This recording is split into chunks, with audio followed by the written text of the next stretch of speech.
Satyabama Institute of Science and Technology, Chennai and Sriperumbudur.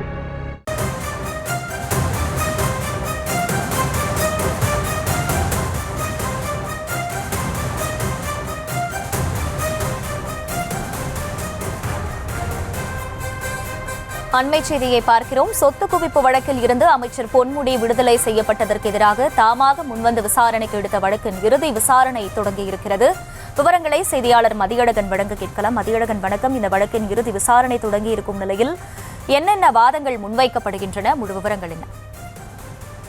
கடந்த 1996 முதல் 2001 ஆண்டு வரை திமுக ஆட்சி காலத்தில் போக்குவரத்துறை அமைச்சராக பதவி வகித்த காலத்தில் 1,36,00,000 ரூபாய் அளவிற்கு சொத்து குவித்ததாக 2002 ஆண்டு அதிமுக ஆட்சி காலத்தின் பொழுது அமைச்சர் பொன்முடிக்கு எதிராக வழக்கு பதிவு செய்யப்பட்டது. விழுப்புரம் நீதிமன்றத்தில் விசாரணையில் இருந்த இந்த வழக்கு வேலூருக்கு மாற்றப்பட்டது. வழக்கை விசாரித்த வேலூர் நீதிமன்றம் குற்றச்சாட்டுகள் நிரூபிக்கப்படவில்லை என கூறி பொன்முடி மற்றும் அவரது மனைவி விசாலாட்சியை விடுதலை செய்து தீர்ப்பளித்தது. இந்த தீர்ப்புக்கு எதிராக சென்னை உயர்நீதிமன்ற நீதிபதி என் ஆனந்த் வெங்கடேஷ் தாமாக முன் வந்து வழக்கை விசாரணைக்கு எடுத்திருந்தார். இந்த வழக்கு இன்று மீண்டும் விசாரணைக்கு வந்த பொழுது அமைச்சர் பொன்முடி தரப்பில் ஆஜரான மூத்த வழக்கறிஞர் என்.ஆர். இளங்கோ வழக்கை வேலூர் நீதிமன்றத்திற்கு மாற்ற வேண்டும் என்று குற்றம் சாட்டப்பட்டவர்கள் தரப்பில் எந்த கோரிக்கையும் வைக்கப்படாத நிலையில் குற்றம் சாட்டப்பட்டவர்களின் விளக்கத்தை கேட்காமல் வழக்கு மாற்றப்பட்டுள்ளதாகவும் அதற்கு குற்றம் சாட்டப்பட்டவர் பொறுப்பாக மாட்டார் என்றும் வாதிட்டார்.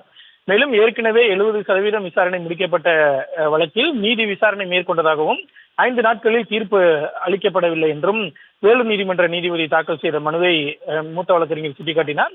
இதனையடுத்து ஒரு மாவட்டத்தில் உள்ள வழக்கை அந்த மாவட்டத்தின் நிர்வாக நீதிபதிகள் வேறு மாவட்டத்திற்கு மாற்ற முடியுமா, அனைத்து நீதிபதிகள் அடங்கிய குழு முன்வைக்காமல் தலைமை நீதிபதி வழக்கை வேறு மாவட்டத்திற்கு மாற்ற ஒப்புதல் வழங்க முடியுமா என்பது குறித்து விளக்கம் அளிக்கும்படி தமிழக அரசினுடைய தலைமை வழக்கறிஞர் PS ராமனுக்கும் பொன்முடி தரப்பு மூத்த வழக்கறிஞர் என்.ஆர். இளங்கோவுக்கும் நீதிபதி என். ஆனந்த் வெங்கடேஷ் உத்தரவிட்டிருக்கிறார்.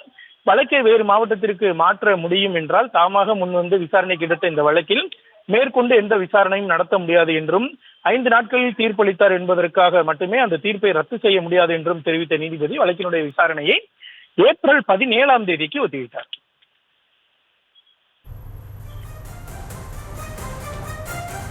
விவரங்களுக்கு நன்றி மதியழகன்.